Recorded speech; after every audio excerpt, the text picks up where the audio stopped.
Is the first year of marriage really the honeymoon phase? Because I don't know about that, and we're going to talk about it.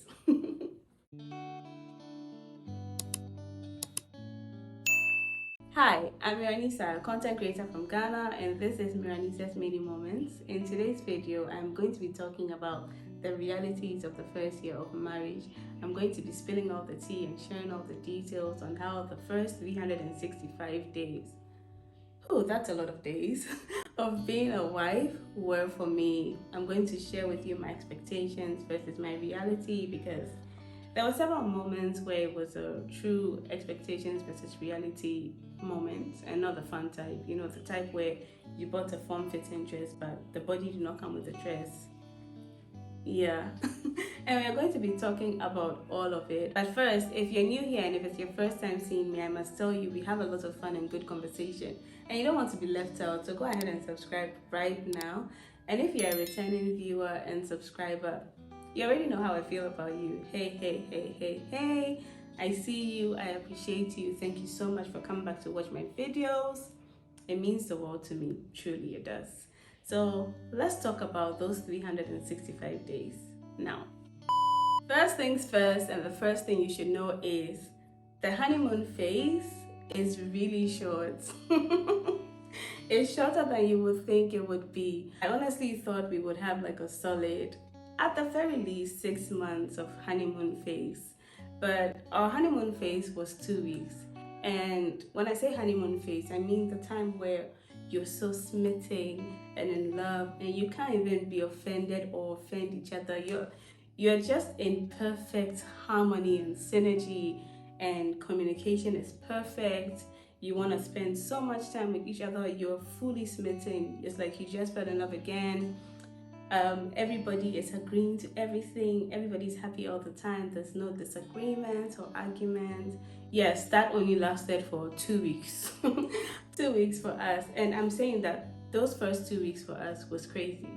We were attached. We didn't want to spend any time apart. Even when I went to work, I would be texting him. He went to work, he'd be calling me. We just wanted to hear the other person's voice every 5 minutes. And we went on several dates. We would come back from work, we would go for ice cream. We'll come back for work, we would go for shawarma. We had ice cream dates, shawarma dates, burger dates, chicken dates. He's going to the organizer to fix his ties. I'm sitting in the car with him. Even grocery shopping felt like a date. We were just going to Melcom by heart. Like, hey, can we go to the shop? And then we were pushing the cart and like we were feeling so on top of the world. But that lasted 2 weeks. After 2 weeks, our rose rose-colored glasses fell off. You know, the world wasn't picture perfect anymore. And I think we just settled into each other. And I'm telling you, the honeymoon phase, I think when we were sleeping, my husband moves a lot when we sleep. Like he kicks me. You know, he kicks me when we sleep. I don't know like why I signed up for this. But during the honeymoon phase, like if he kicks me, I just get up and move to the other side. But after 2 weeks, I'm like, say, why? Why are you kicking me? Can you like lie still? So, you know, the honeymoon phase is really, really short. You settle into each other, you start to get used to each other. It's very, very similar to when you get a job for the first time and you know everything feels great. It's like the best job of your life. Your boss is amazing, your co-workers are amazing, and then 3 weeks later you're like, maybe my boss is a bitch. That's really how it was. So I mean, I genuinely expected it to be so much longer. But after 2 weeks, we were two people living together. We still love each other very dearly. We still go on our dates. But those became few and far in between. And honestly, life happened. We have work, he has work, we have responsibilities. We cannot be in that euphoria forever. It was really euphoric the first few weeks. And I think that people expect that the honeymoon phase lasts all through the year, where like your first year of marriage feels like a vacation. It only felt like that for maybe the first 2 weeks. So after that, real work begins. And it's hard work. It's also fun work. Let me just put it out there. It's also fun work. But yeah, first thing to know is the honeymoon phase is actually pretty short. The second thing is after you're married and after that honeymoon phase, eye clear phase is done, you start to notice each other's flaws. It's like, I don't even like to call them flaws. You start to notice each other's quirks. And you suddenly have like a hypervigilance, especially if you didn't live together as a couple before you got married.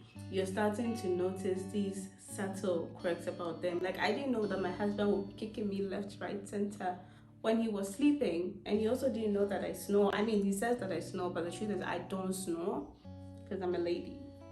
But they're just these quirks that you find out about each other.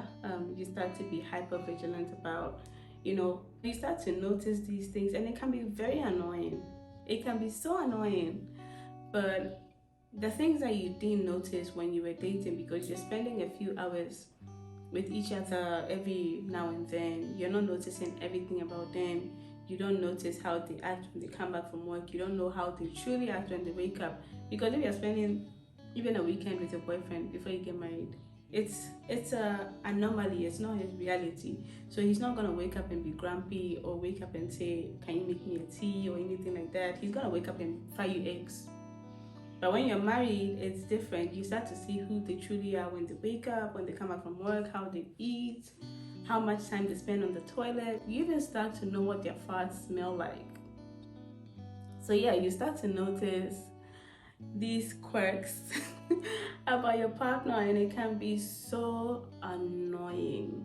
And if you don't take care, I've heard of people who have lost their marriages because in the first years when they realize that your husband is a dirty boy.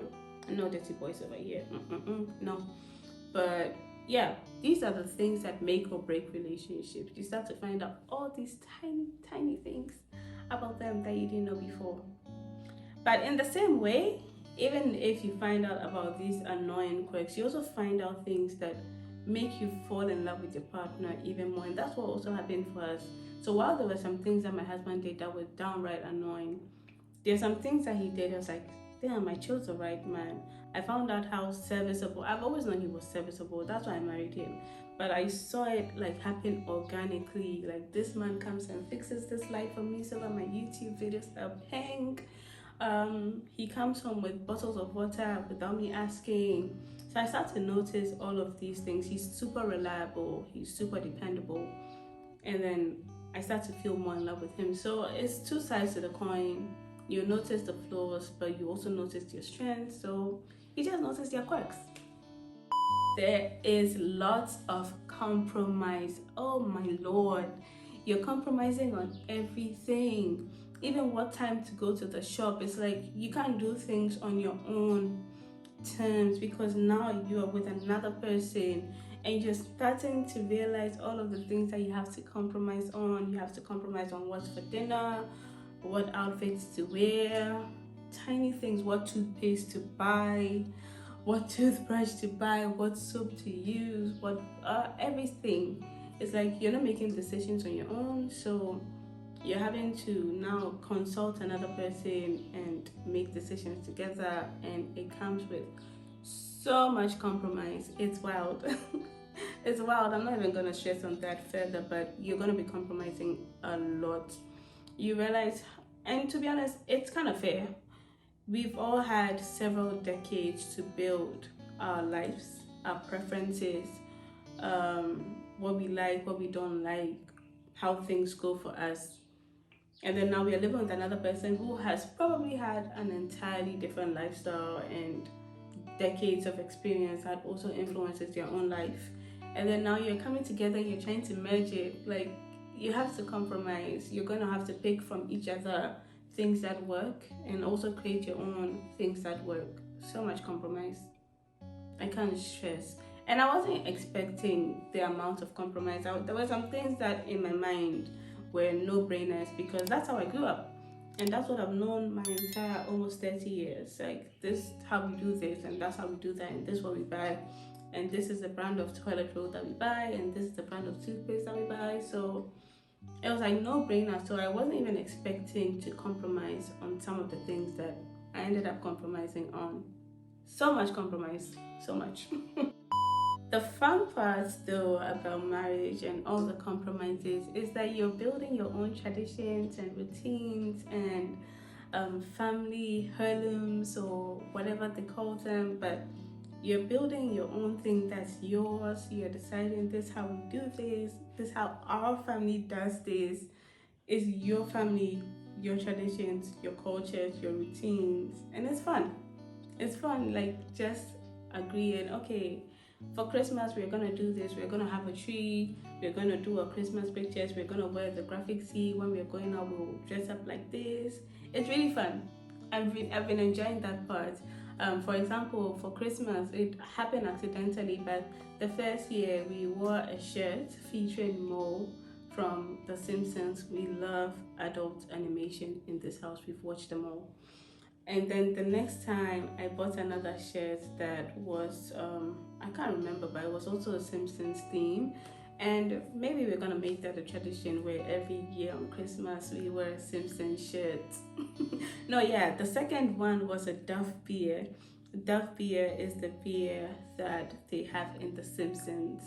So yeah, you're building your own new traditions. You're deciding this is what we do for Christmas, this is what we do for birthdays, this is what we do for Valentine's. It's all fun and all new, and yeah, that's something that happens in the first year of marriage. You're building fun, new traditions that are yours and for your family, that your kids will come and learn from you. It's chef's kiss. It's one of the best parts about the first year of marriage. Love it.